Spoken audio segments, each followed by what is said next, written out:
बोलो जयकारा बोल मेरे श्री गुरु महाराज की जय। सभी गुरुमुख प्रेमियों से सप्रेम जय सच्चिदानंद। एक सच्चाई इंसान के लिए ये भी है कि मनुष्य शरीर, कोई कहता है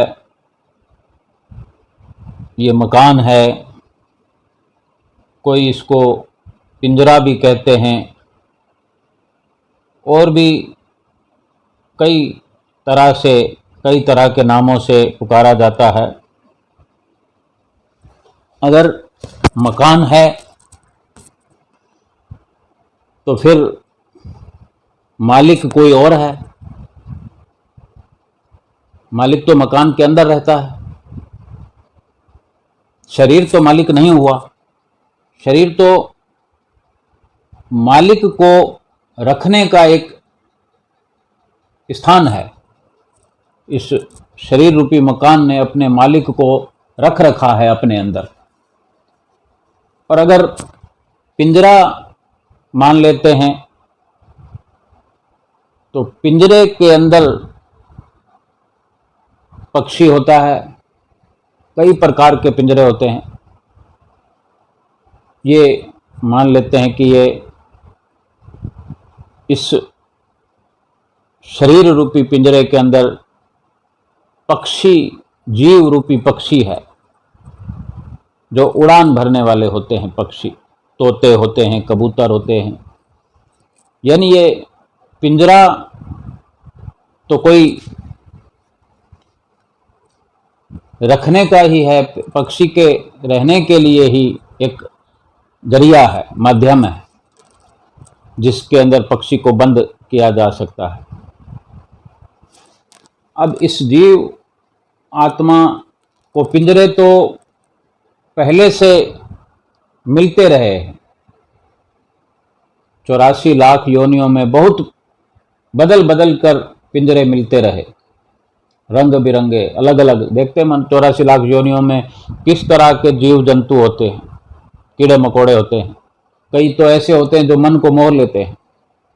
पक्षियों को देखो, ऐसे पक्षी होते हैं जो मन को मोह लेते हैं। किस प्रकार उड़ान भरते हुए, आकाश में उड़ते हुए भी बहुत अच्छे लगते हैं, धरती पर दाना चुगते हुए भी बहुत अच्छे लगते हैं। कई ऐसे धरती पर रेंगने वाले जीव जंतु होते हैं जो बहुत सुंदर लगते हैं, लेकिन उनसे डर भी लगता है कि अगर वो काट ले तो उनके अंदर जहर भरा होता है कि देखते ही देखते इंसान की मृत्यु हो जाती है। वो शरीर हैं, वो भी पिंजरे हैं। ये मनुष्य शरीर भी एक पिंजरा है। जीव आत्मा तो सबके अंदर वही है। इस मनुष्य रूपी पिंजरे में आने के बाद भी जीव आत्मा जो हैं, इसके अंदर मनुष्य शरीर में भी जीव आत्माएं सबके अंदर सब एक हैं, लेकिन अलग अलग मनुष्य का अलग अलग स्वभाव है। किसी से मिलने से मन को शांति मिलती है, किसी को मिलने से मन कल्प जाता है, किसी से वार्तालाप करने से मन अशांत हो जाता है, और किसी से मिलने मात्र से या कुछ संवाद करने से, कोई ऊंच नीच होने से वो चोटिल कर देते हैं। ऐसे भी मनुष्य हैं स्वभाववश। हालांकि एक ही जीवात्मा सबके अंदर मौजूद है। हमारा सोचना यह है कि अलग अलग तरह की संगत के कारण मनुष्य अलग अलग तरह से स्वभाव के साथ रहता है और अलग अलग तरह के विचारों से अलग अलग तरह की कार्रवाई करता है। पशुओं में भी जब इस प्रकार की कई प्रकार के जब पशु हैं, कोई लाभ पहुंचाने वाले हैं, कोई नुकसान पहुंचाने वाले हैं, इन सब के बीच में से एक बड़ी बात ये हमको समझना है कि हम जो पिंजरे की बात करते हैं या मकान की बात करते हैं, कि इस शरीर को अगर मकान बना लें, मकान समझ लें, तो मकान हम बहुत बढ़िया संवारते रहें, सजाते रहें। यानी ये शरीर रूपी जो मकान है, इसमें सब अंगों के लिए हर पल प्रयासरत रहते हैं या रहा करें। बहुत रख रखाव करें, अच्छे अच्छे कपड़े इस शरीर को पहनाएं, अच्छे खाने, अच्छा रहना, मुलायम बिस्तर। ये इस शरीर रूपी मकान का रख रखाव हो रहा है। जिस तरह ये इंसान रहता है इस दुनिया के अंदर, मकान बना के, बिल्डिंग बना के, और सब साज सजा उस मकान में करे और अपने को ना संभाले, शरीर को ना संभाले, तो मकान बहुत बढ़िया बना हो, सुंदर बना हो, बाहर से बहुत कुछ उस पर लगा दे, सोने की परत चढ़ा दे, स्वर्ण बिल्डिंग बना दे, और खुद कमजोर होता चला जाए, उसे अक्लमंद कोई नहीं कहेगा। खुद भी एक दिन पछताएगा कि मैंने क्या किया, अपने शरीर का ध्यान नहीं रखा, अपने आप का ध्यान नहीं रखा। इसी नजरिए से सोचते हैं कि जो मनुष्य रूपी शरीर है, इसको अच्छा खिलाते हैं, अच्छा पहनाते हैं, अच्छा सुलाते हैं, अच्छा बिठाते हैं, बहुत हाथ की उंगलियों में सोने की अंगूठियां हैं, गले के अंदर सोने की चैन है, नेकलेस हैं, बहुत हार श्रृंगार। लेकिन इस मनुष्य रूपी मकान के अंदर जो इसका मालिक है, जो इसमें रहने के लिए ये मनुष्य रूपी शरीर मिला, ये मकान मिला है, अब की बार 84 लाख योनियों के बाद जो ये मकान बदल के आया है, इस मकान की विशेषताएं कुछ भी हों, लेकिन 84 लाख योनियों में भी ये जीव उन सब शरीर रूपी मकानों का मालिक था। आज भी मनुष्य रूपी मकान के अंदर भी ये जीव आत्मा मालिक है, लेकिन असल में ये तब भी कैद था, उस मकान के अंदर मोहताज था, उसकी देख रेख नहीं हो पाई, लेकिन उन योनियों में मजबूर था कि उसमें ये मौका है ही नहीं कि जीवात्मा की वो उन अवसरों में, उन मौक़ों में जीवात्मा की संभाल हो सके। लेकिन ये जो मनुष्य रूपी जीवन मिला है जीवात्मा को, ये संभाल कर पाने का अवसर है, इसमें संभाल की जा सकती है। इसमें जो ये जीवात्मा है, कैद है, इसमें भी कैद है, लेकिन इस कैद से ये मनुष्य जीवन रूपी जो हथियार मिला है, मकान मिला है, इस मनुष्य शरीर रूपी हथियार से ये अवसर पैदा हो सकता है कि ये जीवात्मा, ये जीव जो मालिक है, अजर अमर है, ये कैद में है, चिरकाल से जन्म दर जन्म कैद में, शरीर बदलते बदलते बदलते इस मनुष्य जीवन में आया है, तो ये इस कैद से छुटकारा पा सकता है इस शरीर के कारण।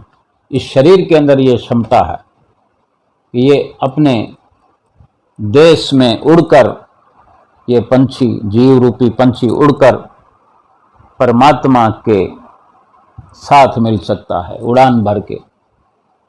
अगर पिंजरा इसको समझते हैं, शरीर, ये जीव रूपी पंछी जो है इस शरीर रूपी पिंजरे के अंदर कैद है, तो ये इस पिंजरे से आज़ाद हो सकता है अगर पिंजरे को चमकाता रहे, पिंजरे पर हीरे मोती लगाता रहे, सोने का पिंजरा, पिंजरे पर सोने की परतें चढ़ा दी जाएं, लेकिन इस जीव रूपी पंछी की आज़ाद होने की कोई तरकीब न की जाए, तो सोने की परत चढ़ी हुई या हीरे जवाहरात भी अगर इस पिंजरे पर लटका दी जाएं, तो इस जीव रूपी पंछी को कोई लाभ नहीं होगा।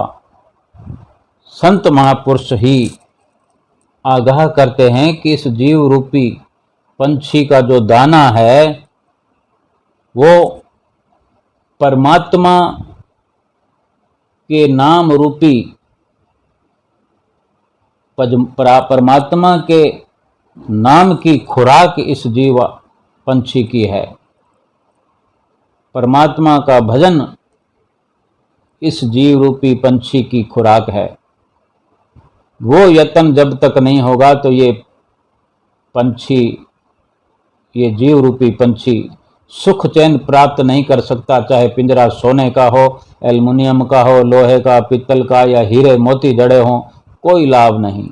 और ऐसे हल्के से हल्की धातु का भी पिंजरा हो, लेकिन जीव रूपी पक्षी को मालिक के नाम सुमरण की, भजन की खुराक मिले तो ये आज़ाद हो सकता है।